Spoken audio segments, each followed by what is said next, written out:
an absolutely wild day in the world of Magic the Gathering. Wizards of the Coast has officially started the Final Fantasy spoiler season, and these cards are absolutely insane. I really think they're probably too strong for standard. Magic. I am a wizard! History. I'm an old wizard! The Magic Historian. My bones hurt. Greetings! Owners of fine luxury cardboard rectangles, my friends! I hope the day finds you well because we have gathered for a fantastic installment of Mega Magic News. This is the Final Fantasy First Spoiler Edition. Wizards of the Coast has come slamming out of the gates with a bunch of absolutely amazing cards. The stuff they are putting out is super fun. So today we're going to be taking a joyous look at a bunch of fun Magic cards. But I just want you to keep in mind that it doesn't look like this set was really designed for standard. It feels like they were leaning more towards modern and commander and decided at the last minute, you know what, let's put these sets into standard and just see what happens, because the power level is really off the chain and some of the design screams commander to me. So with that said, let's take a look at the cards. We're starting off our Final Fantasy awesomeness with this insanity. Traveling Chocobo. And just looking at this card put the Chocobo music from Final Fantasy VI in my head, where it has been rattling around non-stop. So 1 green and 2 for a 3/2 mythic bird creature. You may look at the top card of your library anytime. You may play lands and cast bird spells from the top of your library. And if a land or bird you control entering the battlefield causes a triggered ability of a permanent you control to trigger, that ability triggers an additional time. Now, the bird part of it is pretty alright, but the land entering trigger ability getting doubled is absolutely wild. And the fact that this is not legendary, so you could literally just have 4 of these out, just stacking on a bunch of extra triggers, it feels like it can get very out of hand. The artwork is exactly how it should look. A chocobo standing in a field ready to go for a ride. And as a fun little treat, check it out. They have actually done a variety of different colors of chocobos. So if you've played Final Fantasy VII, for example, you'll know that you can breed these different colors of chocobos and they have different conditions. Basically, I can cross water now. I can do this. I can go across mountain ranges. So you keep breeding them together until you get the ultimate chocobo. Speaking of which, we have just such a thing right here. Check out this golden traveling chocobo action. You'll notice that it is indeed serialized. So it looks like Wizards of the Coast is going to be doing multiple different serialized versions of cards. I don't know why it's at a 77 specifically, unless that's just because it has to do with Final Fantasy VII and they didn't just want to do 7 of them. But either way, I'm expecting to see a wide variety of serialized cards for Wizards to capitalize on the Final Fantasy love. So then we've got Sid Timeless Artificer. Now what they've done here is a lot of fun. It's a blue, a white, and 2 for a 4/4 legendary human artificer. Artifact creatures and heroes you control get +1/+1 for each artificer you control and each artificer card in your graveyard. A deck can have any number of Sids in it, and it cycles for a blue and a white. So if you want to get rid of extra ones in your hand, you can pitch them into your graveyard, thus boosting up all of your guys. And well, I mean, everybody who is a hero or artifact creature. I guess not technically all your guys, but depending on how your deck's built, it could be all of your guys. But what's really fun here is Wizards has actually done a different version of Sid for all of the Final Fantasies. And this is actually, I saw somebody talking about this on a random Reddit thread saying it would be amazing if they did Sid for every different Final Fantasy and then said, oh, check it out. We actually went ahead and made it so you can have any number in your deck. And that's exactly what they've done. This is Sid from Final Fantasy VII. This is Sid from Final Fantasy IV. This is Sid from Final Fantasy VI. Now, this is my favorite Sid. Final Fantasy VI is my favorite Final Fantasy, and I just can't get over how goofy he looks in his little goofbag conehead outfit. And here he is staring at an Esper being turned into Magicite, right? Final Fantasy VI is absolutely amazing, and Sid is a very cool character in it that has some important elements in the actual story. So I didn't put all of the Sids into the spoiler video because I figured, you know what, that would be too many, but ultimately this is a very fun concept. Wizards has done a good job of encapsulating a lot of what people are going to want to see with Final Fantasy. Then we've got Absolute Virtue, may as well be called Absolute Insanity, absolutely bonkers. A blue, a white, and 6 for an 8/8. It's an avatar warrior that can't be countered, has flying, and you have protection from each of your opponents. You can't be dealt damage, enchanted, or targeted by anything controlled by your opponents. They can't target you with spells. Their creatures can't hit you. I mean, they can attack you with their creatures, but the creatures literally deal no damage. It's absolute insanity. This card is so crazy strong that I couldn't believe it when I read it. And this is part of what feeds into my belief that this set was originally meant to be a modern set slanted more at commander players and wasn't intentioned for standard, but they decided somewhere along the line, you know what, we're going to put these universes beyond into standard. And here we are with this bonkers nut job. Then we've got the Darkness Crystal from Final Fantasy III. 2 black and 2, legendary artifact. Black spells you cast cost 1 less to cast. If a non-token creature an opponent controls would die, exile it instead and gain 2 life. And 2 black and 4, put target creature card exiled with the Darkness Crystal onto the battlefield tapped under your control with 2 additional +1/+1 counters on it. So you just get to destroy your opponent's guys, bring them back as bigger, beefier versions, and when it comes to Final Fantasy, there is a lot of crystal action. I mean, take a look at the expansion symbol there. It's got the FF and a crystal. So it just feels right to have actual crystals on cards. And this one in particular is really powerful, right? And it's only a rare. The power level of this set is off the charts to me. Then we've got Kain, Traitorous Dragoon from Final Fantasy IV, a very memorable character. 1 black and 2 for a 2/4 human knight. He's got jump, which is during your turn, he has flying.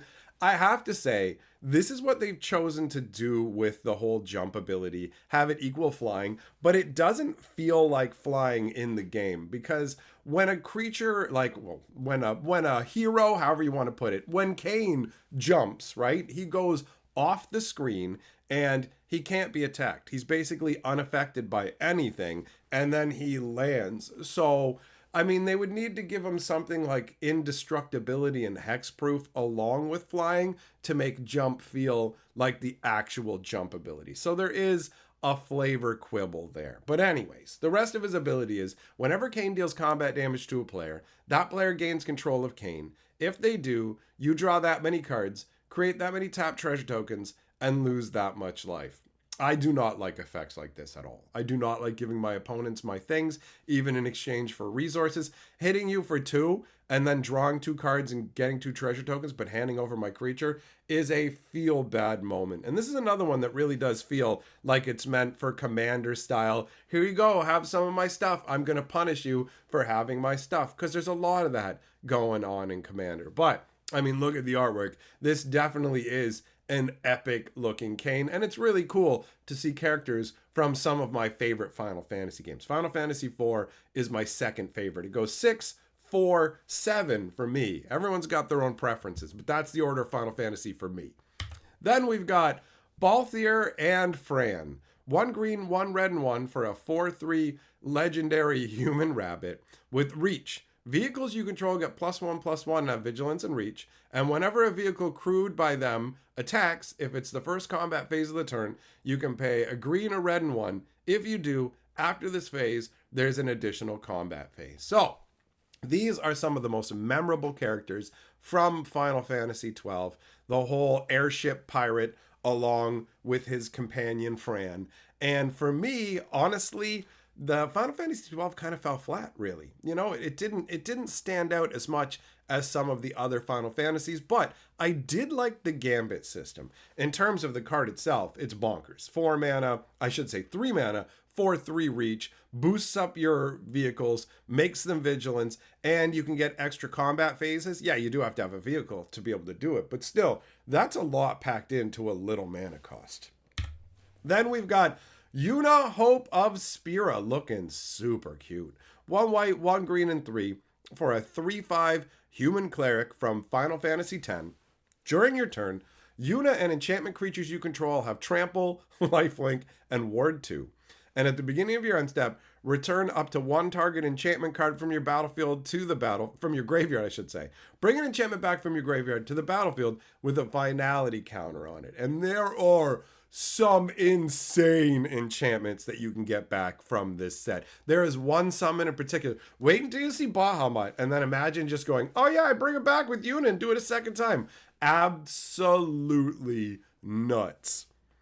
Then we've got, oh, Bahamut's actually next. Perfect timing. Okay, so a 9 cost, notice, he's an enchantment creature. So if you have Yuna out, I just want to point this out. It gives him trample, lifelink, and ward 2. So 9 mana for a 9/9, which feels good. That's old Colossus of Sardia style right there, right? First 2 turns when he comes out, destroy up to 1 target non-land permanent. Then the third turn, draw 2 cards. And then the fourth step is Mega Flare, Bahamut's ultimate. You should have gotten him before he went off, right? Just like in the game. So this creature deals damage equal to the total mana value of other permanents you control to each opponent. It really does feel like the ultimate ability of an insane summon. So if somehow your opponents survive, some of them survive or whatever, then Yuna can bring this back for another go. And because Bahamut would have lifelink,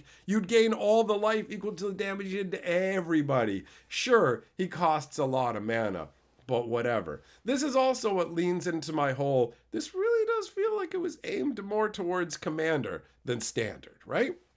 Very cool though. And the artwork is super awesome. Then we've got Lightning, Army of 1. 1 white, 1 red, and 1 for a 3/2 first strike trample lifelink with stagger. Whenever lightning deals combat damage to a player until your next turn, if a source would deal damage to that player or a permanent that player controls, it deals double that damage instead. This is nuts. If you attack with her and a bunch of other creatures, if your other creatures don't have first strike, and this hits your opponent because it's got first strike and trample, so it can go over any creature that's blocking it if she has enough power, right? Then her ability is going to trigger before all your non-first strike creatures get to deal damage. So she'll hit first, the double damaging effect will come on, and then all your creatures will either hit your opponent or their creatures for double the damage, on top of any other burn spells or whatever else you play. I mean, at the end of the day, this would also double Bahamut, right? So you can have some pure insanity. I do like the action that's going on in the artwork with the way she's leaping forward. It really does have that feeling of haste and her lightning magic, but it's also funny to be like, yo, I'm an army of 1. You actually work way better when I have an army to go with you, truthfully, right? So, what's next?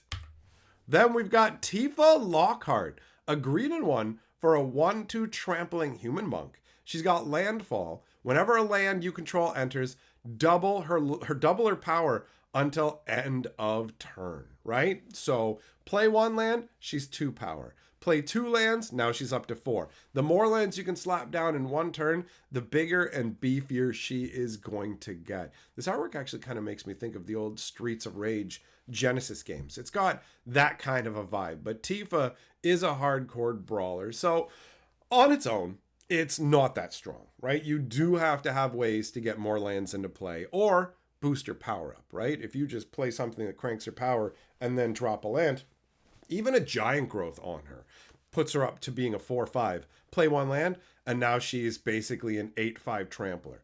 that's beefcake. And there are lots of ways to play lands in Magic, especially with green. So there's definitely ways to build around her and have a good time. And I do love how dark the artwork is overall, being contrasted by that light fire magic glowing around her fists. Pretty sweet.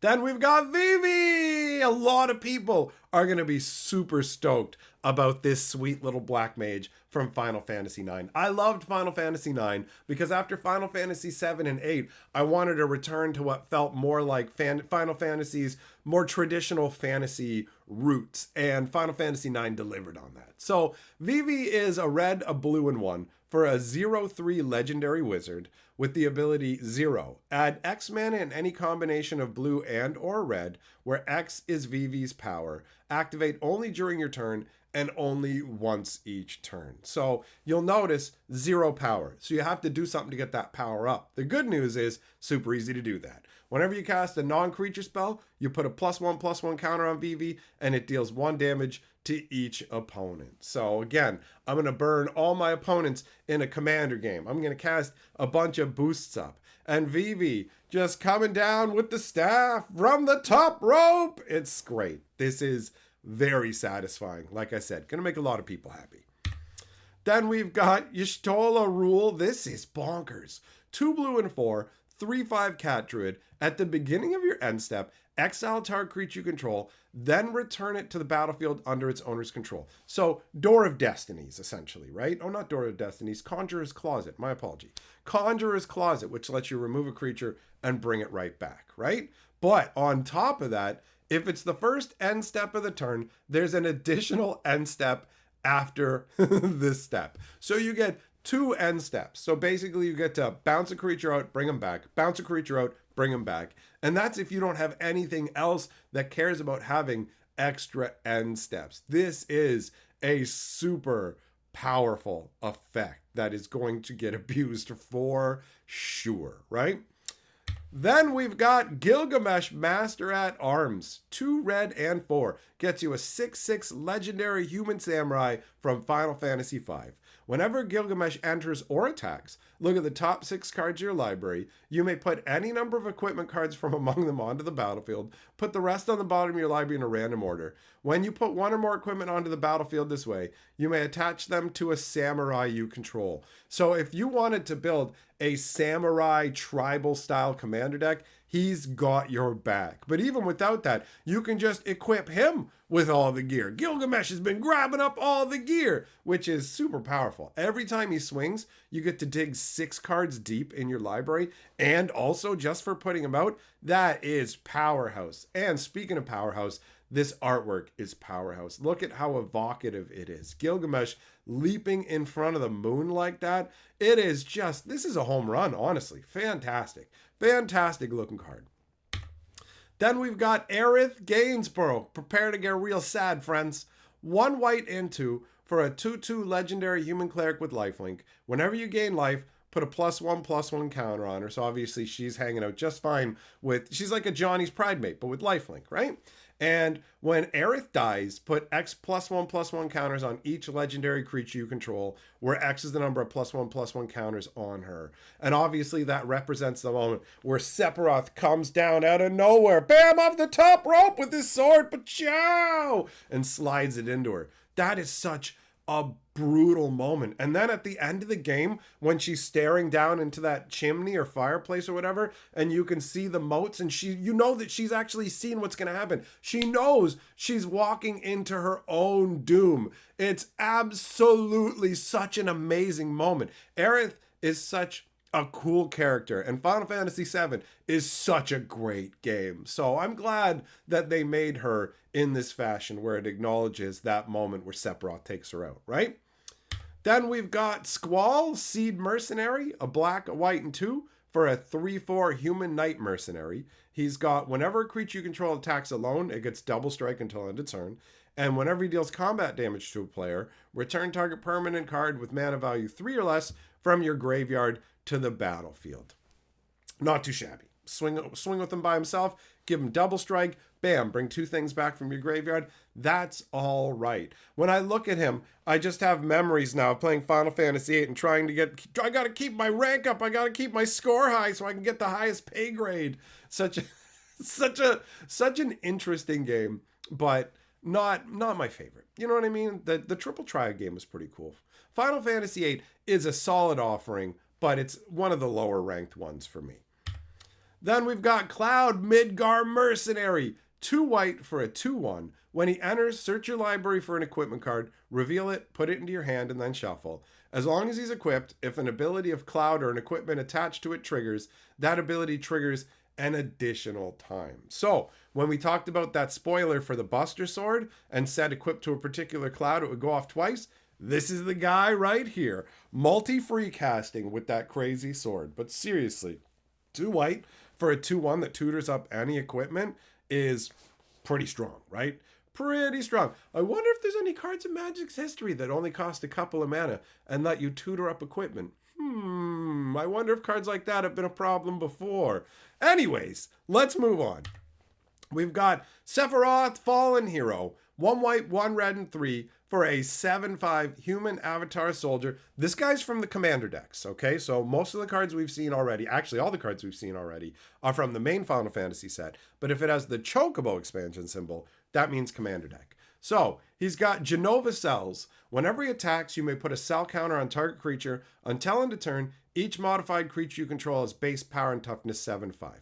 And any creature that's equipped, has an enchantment on it, or has a counter on it, counts as modified. And this is pretty funky, right? Because actually, basically what happens in Final Fantasy VII is people are being altered using the cells of Genova. So that ties in nice from a flavor standpoint. And then you've got the Reunion, which is 3, sack a modified creature, return this card from your graveyard to the battlefield tapped. So you got some Genova cells in you? Congratulations. Sephiroth's in you, and not in the way you want. So them coming through the fire like this makes me think of that epic moment in the game. This is just fantastic artwork, right? They have done a really good job with these cards. Let's be real. Then we've got Kefka. Oh man, I've been waiting to see him forever. 1 red, 1 black, 1 blue, and 2 for a 4/5 legendary human wizard. My favorite villain in all of Final Fantasy, and actually one of my favorite villains across all games ever. He is just so inherently evil and joyous in it. There's no, oh, you know what, I had a terrible childhood and boo-hoo for me and things went real bad and you should feel sympathy for me. Kefka is evil through and through. So, whenever Kefka enters or attacks, each player discards a card. Then you draw a card for each card type among the cards discarded this way. So this is easily going to draw you, bare minimum, probably at least 2 cards, right?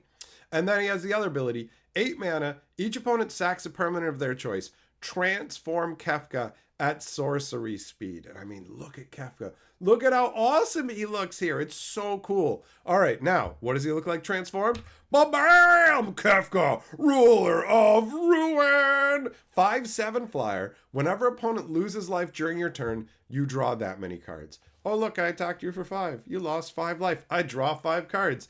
It's gross. Very, very gross. And I like the fact that it draws cards and the flavor text says the end draws near. It sure does. As I fill my mid up with cards, right? Pretty sweet. Pretty sweet. Then we've got Secret Rendezvous. I thought these were really fun. They're just uncommons from the commander decks. But Wizards did a set of all, Wizards did a set of the different options of people that you can take with you when you go on this particular date. So there's actually 4 different versions of Secret Rendezvous. It's 2 white and 1 for a sorcerer that says you and target opponent each draw 3 cards. This is something I don't like. I do not like giving my opponents cards, but this is a fun little thing where, check it out. They did it with Aerith. They did it with Tifa. They also have one with Barrett. They have all 4 options, right? But I just put these 2 in here to show you the difference. Whoa. Look at them transform. Whoa. All right, so yeah, that's fun. That's fun. And obviously the flavor text is different for each one too. Then we've got Sephiroth Fabled Soldier, a black and 2 3/3. When he enters or attacks, you can sack another creature. If you do, draw a card. Whenever another creature dies, target opponent loses a life and you gain a life. If this is the 4th time this ability is resolved this turn, transform him. And oh man, Sephiroth looks cool here, but the transformed version, the one-winged angel version, Angel Nightmare Avatar, 5/5 flyer. As his creature transforms, you get an emblem with whenever a creature dies, target opponent loses 1 life and you gain 1 life. You just have that emblem for the rest of the game. So bonkers. And whenever he attacks, you can sack any number of other creatures. If you do, draw that many cards and also trigger the emblem too. So this is epic on a whole bunch of levels. The artwork is absolutely insane. The fact that it gives you an emblem is dirty. And the fact that you can meat grinder your cheap little donks to draw cards, it's just so good. So good. Then we've got Terra, Magical Adept, with artwork done by Amano, the guy who originally did like Final Fantasy artwork. You see it on the old manuals and the boxes and everything, and it's got such a great feel to it. It's so cool that Wizards got him involved with this. So, Terra is 1 green, 1 red, and 1 for a 4/2. When she enters, mill 5 cards, put up to 1 enchantment milled that way into your hand. And then she's got Trance, 1 green, 1 red, and 4, tap, exile her, return to the battlefield transformed under her owner's control, activate only at sorcery speed. So this milling to get an enchantment into your hand, the enchantments in this are the summons, right? So you can look at that as being the espers. So that's her basically connecting up with an esper, which is what happens in the story. You start it with her not knowing who she is. She's lost her memories. She doesn't know that she's actually half esper. And then she encounters an esper, and this transformation basically happens where she turns into her esper form. And that's what happens when you flip her over. She turns into Esper Terra, right? So 6/6 flying, and is basically the same deal as the other summon creatures we see, which is really funky. So the first 3 levels are create a token that's a copy of target non-legendary enchantment you control. It gains haste. If it's a saga, put up to 3 lore counters on it. Sack it at the beginning of your end step. This is basically her entreating the espers to help, right? And that's why you can actually like put 3 more saga counters on them, so you can choose to have them use their ultimate abilities pretty much right away if you want, right? Because them coming into play will trigger the 1, but if you put 3 more counters on them, bam, then you get to do their ultimate. So she does that for the first 3, and then her 4th is add 2 of every color and then exile her and bring her back to the battlefield with her original side. And that's how it worked in the game. She would turn into an esper and she would be more powerful magically, and then she would turn back into her regular form. So it's such an epic story. I love Final Fantasy VI so much, and they really nailed the flavor concept on this card, which makes me quite happy. This is actually the last spoiler that we have to look at today, so I'll be live over on my live stream channel if you want to come by today and talk about this stuff or talk about anything else, Magic, what's been going on the weekend, whatever. I'm here for it. So speaking of being here for it, big thank you to my patrons for being here for me and supporting my channel. You guys rule. Thanks for coming by, everybody, and hear what I have to say. I will see you all in the next video.